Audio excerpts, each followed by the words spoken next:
Denver7 News starts right now. A man is dead after an officer-involved shooting near a school. We hear from witnesses and a student who heard the shots fired. Worried parents after a threat made at a Denver public school. What's being done tonight? And dog or wolf? The answer to that question will determine life or death for an Aurora family's beloved pet. But first, we continue following developments out of Westminster, an officer-involved shooting that happened in broad daylight. The suspect is dead, shot in Cotton Park. Denver7's Mark Stewart talked to witnesses, and Mark is live this evening. Mark? And Shannon, you can understand why so many people here are talking. We're really in one of the bigger suburban communities in our area. Take a look at this park behind me. Police have just left. It's a place where people work, it's where they live, it's where they send their kids to school. Now people in this neighborhood are trying to get back to normal. Yellow crime tape blocks access to the subdivision in Westminster after a suspect is shot dead by police. It happened in the middle of the day at Cotton Creek Park as many families began their routines. I was pulling out of the driveway about 12:40, somewhere like that. And I heard a crash, but I didn't see anything. Police tell Denver7 the man was being followed by officers who are part of an auto theft task force. We're told the suspect pulled out a weapon after parking his car, prompting officers to shoot for their own safety. So when officers were investigating the auto theft, they addressed the suspect. He turned around and pointed a weapon at them. The officers did fire their weapons. And how many officers were there then at the time? There were 4 officers. 4 officers? Yes. And all 4 fired back, is that correct? Yes. Police will not say what type of weapon the man had, but point out he was being followed by officers from Wheat Ridge, Lakewood, and the Colorado State Patrol, part of an effort to crack down on car theft, which has been an ongoing crime in our state. It's a very safe neighborhood, and it's a quiet neighborhood, and the park is always being used. It's, as far as I know, we've not had any trouble before. At this point, the suspect's name is not being released. However, several of we presume to be his family members have stopped by here and have been very upset and very angry. We are live in Westminster tonight. Mark Stewart, Denver7. And our team coverage continues on this with Denver7's Lance Hernandez. And Lance, you talk with students and parents at Cotton Creek Elementary. That school is on lockdown today. And many were surprised to learn about that via a telephone message, an automated phone message or a text message. What really hit home, though, for some of those parents and grandparents is when they received a message telling them to come to the school to pick up their children in person. Now, I spoke with one grandparent who was in the school when it was placed on lockdown. She said students were put into a room, the lights were shut off until the all clear was given. She said the process worked very smoothly. She also mentioned that some kids were a little more shaken than others. The kids are scared because some kids were out on recess when they heard the shots, so some of them are pretty scared. We were just in our class doing math, and then I just heard a couple shots outside, and I looked out the window, and there was a guy running. Now, we saw parents lined up outside that school with photo IDs in hand, trying to pick up their kids afterwards.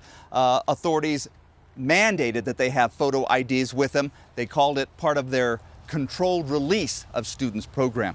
Reporting live here in Westminster, Lance Hernandez, Denver7.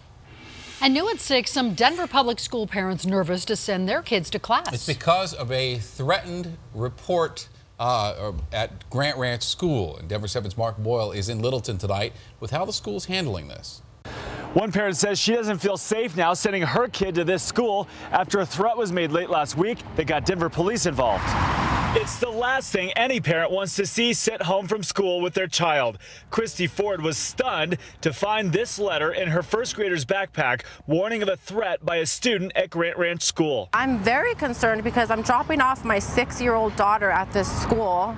I don't know if she's going to be safe. The district says about 45 minutes before class let out on Friday, one student overheard another telling their friend about a threat.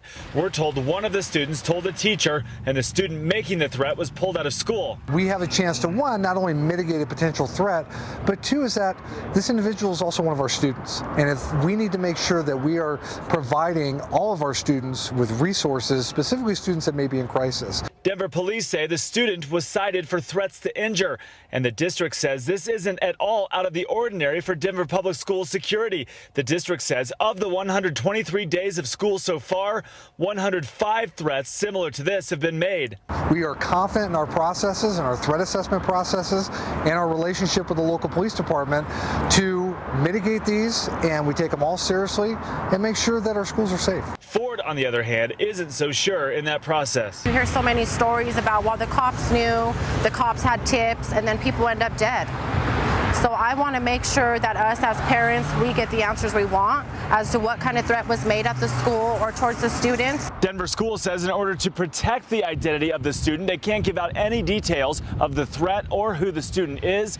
Denver Police says their role in this whole thing is over. Reporting in Littleton, Mark Boyle, Denver 7. Now, also in that note that was sent home to parents, it says Denver Police and the DPS Department of Safety are investigating, also saying, quote, "I would like to assure you the safety and well-being of our students is our #1 priority." New tonight in Brighton, an 18-year-old student from Prairie View High School is facing charges for allegedly making threats on social media. Police say Frank DeFiore had several weapons and had allegedly mentioned shooting students at the school in one of his online posts. And developing tonight, a heartbroken community wants answers. A fetus found in a dumpster at a Denver apartment complex. Denver 7's Molly Hendrickson is following developments on this, and Molly, just so senseless. Senseless because of safe havens like these. Under Colorado law, a parent can bring their newborn here, no questions asked. 2 days after police made a heartbreaking discovery at this Lowry apartment complex, and there are more questions than answers. Who left a newborn in this dumpster, and more importantly, why? No one wants to think that there are women out there that would throw their baby away, but it happens. Linda Prudhomme of Colorado's Safe Haven for Newborns says the tragedy highlights the importance of talking about Colorado's Safe Haven law. Enacted in 2000, it allows a parent to hand their newborn over to a firefighter or hospital employee. There are recorded incidents of mothers of every age and every socioeconomic circumstance, every race. But the most common profile is a 19-year-old college student. She feels like she has too much to lose, and she doesn't know how to manage it. So far in Colorado, safe havens have saved 51 babies and more than 3,000 nationwide. And while police don't know how this fetus died, Prudhomme hopes this tragedy may stop another mother from making the same hopeless mistake. It's tragic that these babies die when there's a simple alternative, but you have to help us spread the word. It's your neighbors and your daughters that might need to know. Make sure that they know. Police are still waiting on autopsy results to determine if this was a still or live birth. That could take up to 6 weeks. So far, there have been no arrests. In Denver tonight, Molly Hendrickson, Denver 7. And a tragedy in El Paso County. 2 people found dead on the side of the road have been identified as Colorado Springs teenagers. These are their pictures. Their deaths now ruled homicides. 15-year-old Derek Greer and 16-year-old Natalie Partita were found Sunday just south of Fountain on Old Pueblo Road. Now, authorities haven't said how these 2 were killed, and they are asking anyone with information to please call.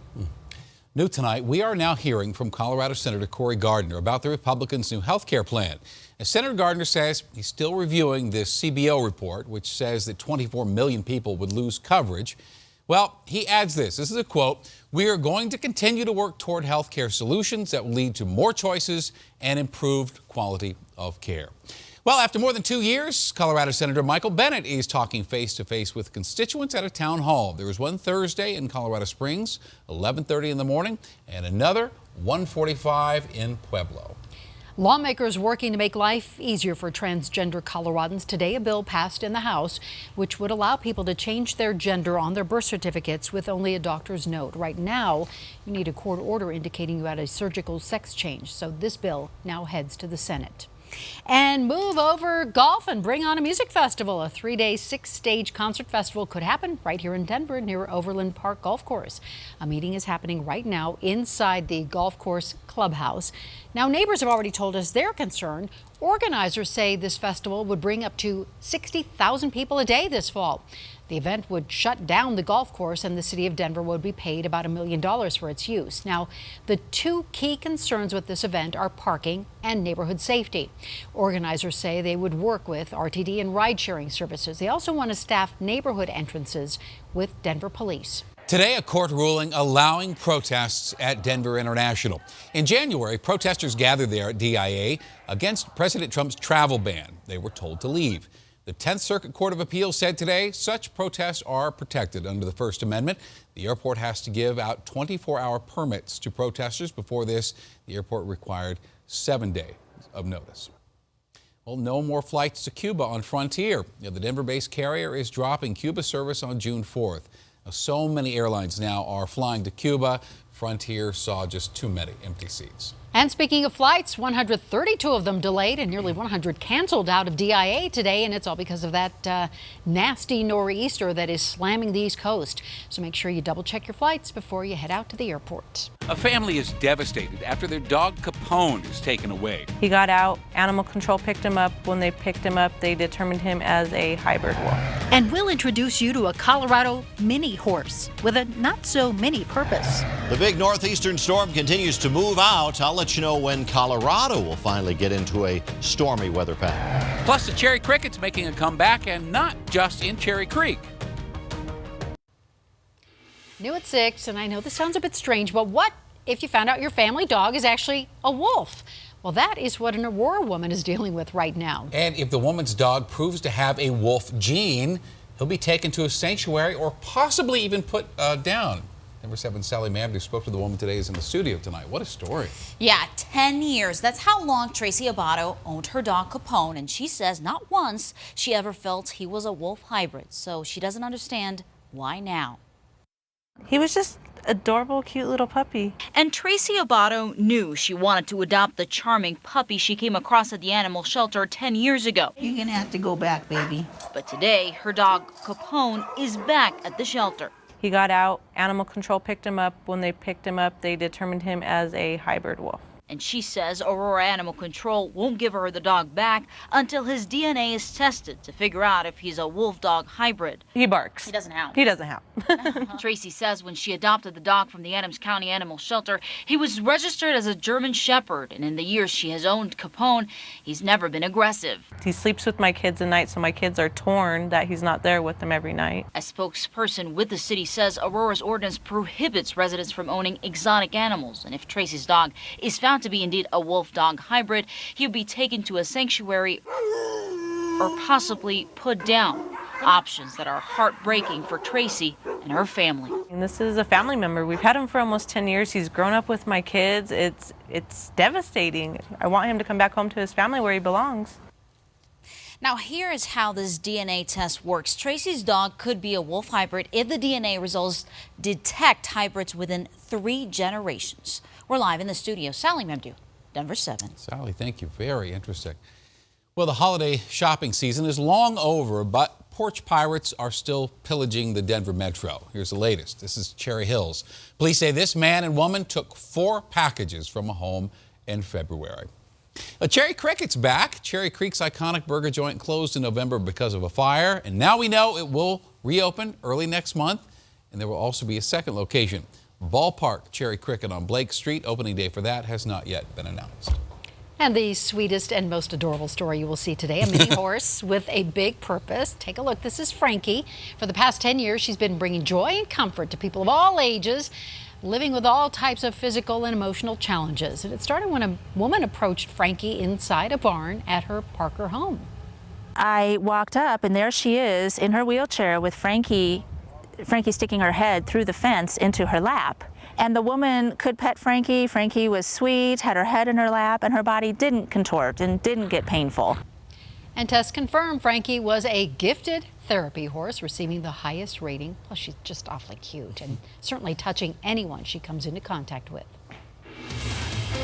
Oh, hum, another nice day here in the Denver area. Beautiful right now. This is the view from out at City Park. You know, so far we've only had 19.3 inches of snow for the whole season. We should be at 40 inches at the moment, and that's exactly where Boston is right now after all the snow they've had. It's still snowing and raining out in that area. We're behind Detroit. They've had 37 inches. New York City at Central Park's had 30. Chicago's had 26. We could use some moisture, but looking at this radar, you're not going to get it. There's not much to see out there except a few high clouds, a hint of a sprinkle of rain maybe up in Nebraska, but that is about it.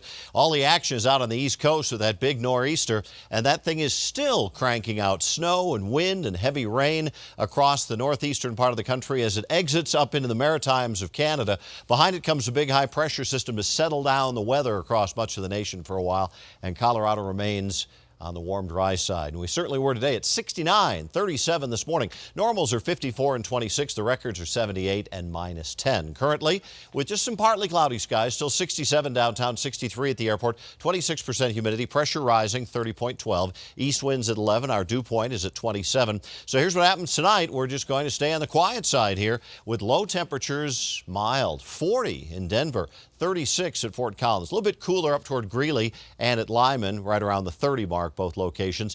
By morning, we'll see lows that stay in the mid-40s at Highlands Ranch and Evergreen, up toward Broomfield and Boulder. Even in the mountains, temperatures only a few degrees above or below the freezing mark. So it's a very spring-like pattern across the area.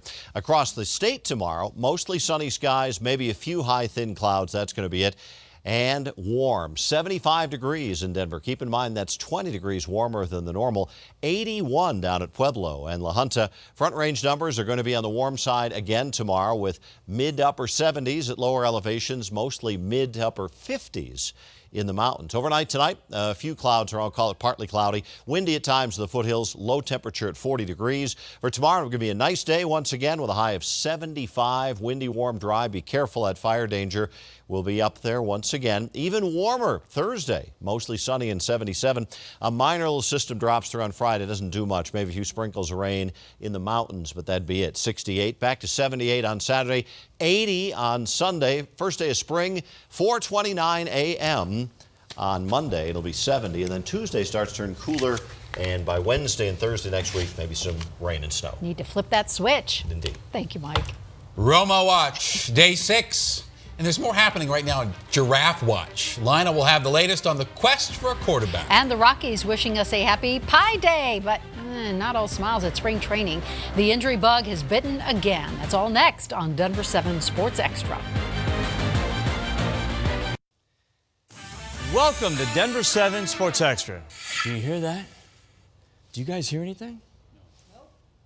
Shh, wait. It's the sound of silence. It's all quiet on the Romo front. The Cowboys did not release Romo today. The Broncos didn't trade for Romo today. So we wait. But one thing is loud and clear. The Broncos don't have a left tackle! It's the most important position on the O-line. They signed 2 free agents, Ron O'Leary and Menelik Watson, and brought back Donald Stevenson, cutting his salary in half.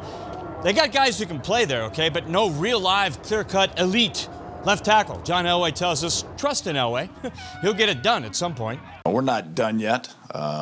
So last time I heard we don't go to camp until July, and so we don't have to have that just fixed just yet, but we'll figure out how to get that done. Rockies, wow, all of a sudden they're half the team they used to be. Catcher Tom Murphy right there, fractured his right forearm on that play in spring training, out 4 to 6 weeks. Add that to Ian Desmond having surgery on his hand tomorrow. David Dahl, rib injury, can't swing a bat. And Chad Bettis leaving the team for cancer treatment. Bud Black says, yeah, it looks bleak right now, but not as bad as it may seem. With the exception of Chad, who looks to be, late June maybe. But, these other fellas, they'll be back in April. And that's a little bit of the silver lining. And, there's still, there's 3 weeks left of exhibition games where they're healing. All right, on this Pie Day, Rockies went all genius and brilliant on us. Tweeted out this picture, 3-1-4-1-5-9-2-6-5-3-5-9. Purple pie. There you go. Happy Pie Day, everybody. All right, the madness starts tonight in Fort Collins. CSU Rams, round 1 of the NIT. At Moby against Charleston, March Madness, action pictures tonight at 10. Now, the Nuggets won their 3rd game in a row last night against the Lakers. 2 top 10 beautiful plays. Nikola Jokic, a no-look over-the-head pass to Will Barton for some fire in the hole. And then to end it, this was the cherry on top. Malik Beasley with medal and brong. He built the Eiffel Tower. Beastly. and nasty. Nuggets are still 2 games in front of the 8th and final playoff spot in the West. They are hanging on. All right. For dear life. There you go, yeah. Hopefully keep it going. Keep it going, Yeah. indeed. We Thanks, need Lyle. something, yeah, definitely. All right, well, we thank you so much for joining us this evening. We'll be back here tonight at 10 and hope you will too. Good night. See you then.